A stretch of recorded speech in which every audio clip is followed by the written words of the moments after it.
Ela era inteligente, criativa, capaz de encantar uma sala inteira com o brilho dos olhos e a leveza na fala. Todos viam um potencial imenso nela, mas ela não via isso. Sempre que uma chance aparecia, algo dentro travava. Uma parte gritava, vai, mas outra puxava, você não é boa o suficiente. E ela acreditava nessa voz. Desistia antes de tentar, sabotava antes de construir, fugia antes de crescer. Por fora, carisma. Por dentro, caos. Dúvida, comparação, vergonha. Carregava uma culpa sem nome e uma angústia que crescia toda vez que ignorava sua intuição. Carl Jung dizia, nada tem maior impacto psicológico do que a vida não vivida dos pais. E foi isso que ela herdou. Uma sombra silenciosa, passada de geração em geração. A crença de que mulher não pode brilhar demais, que é perigoso ocupar espaço, que é mais seguro ser invisível do que se destacar e ser julgada. Quando criança, ao demonstrar alegria ou ousadia, era podada. Não fala alto, não seja mandona, isso não é coisa de menina. Aprendeu que, para ser amada, precisava se diminuir. A sombra nasceu ali, nos silêncios, nas repressões, nas falas disfarçadas de cuidado. Na adolescência teve ideias brilhantes que nunca executou. Amores verdadeiros que ela mesma afastou. Sonhos ousados que escondeu com medo de parecer demais. Não era falta de capacidade, era medo de rejeição, de julgamento, de abandono, de brilhar e perder o controle. Jung dizia, a sombra é o que você não quer ser, mas é. E ela sabia. Sua sombra era a força que ela nunca teve coragem de assumir. Até que um dia, cansada de repetir ciclos, buscou ajuda. Terapia, livros, meditação, silêncio. Começou a ouvir o que existia dentro. E ali, no caos interno, reencontrou a criança que foi. Escondida no canto da alma, ela segurava sonhos enterrados. A voz calada, a coragem chamada de arrogância. Chorou, não de dor, mas de reencontro. Entendeu que a autossabotagem era um pedido de ajuda, a sombra pedindo acolhimento.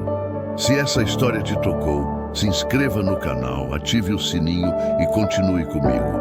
Você vai ver como ela virou o jogo e parou de fugir de si mesma. Ela havia tocado algo que não podia mais ser ignorado. Ao reencontrar a criança que um dia foi, algo dentro dela se quebrou e, ao mesmo tempo, começou a se reconstruir. Pela primeira vez, ela entendeu que sua dor não era fraqueza, era linguagem. Cada bloqueio, cada sabotagem, cada fuga era uma tentativa inconsciente de protegê-la. Mas agora, ela já não queria mais se proteger. Queria viver, e para isso teria que atravessar o que tanto evitou. Dúvida, comparação, vergonha. Carregava uma culpa sem nome e uma angústia que crescia toda vez que ignorava sua intuição. Carl Jung dizia, nada tem maior impacto psicológico do que a vida não vivida dos pais. E foi isso que ela herdou.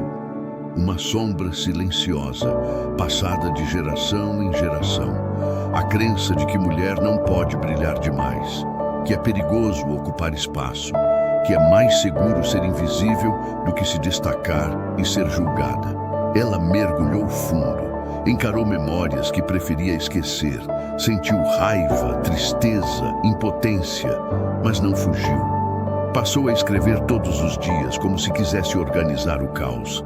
Fez terapia com disciplina, abriu conversas que antes engolia, estudou sobre Jung, sobre a sombra, sobre o inconsciente, e a cada insight sentia-se menos sozinha.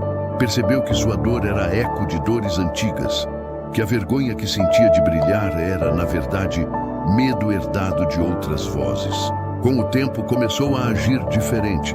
Disse não, onde antes dizia sim por medo de desagradar.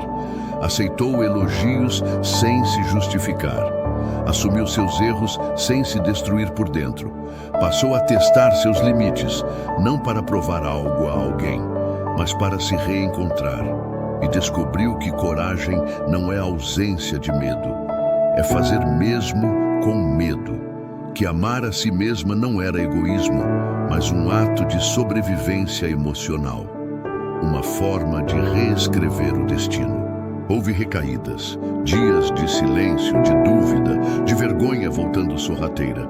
Mas agora ela tinha ferramentas, sabia respirar, observar, acolher. Sabia que o caminho da cura não era linear, era espiral. E em cada volta, mesmo com dor, havia avanço. Jung dizia que a verdadeira individuação acontece quando reconhecemos e integramos nossa sombra. E era isso que ela fazia.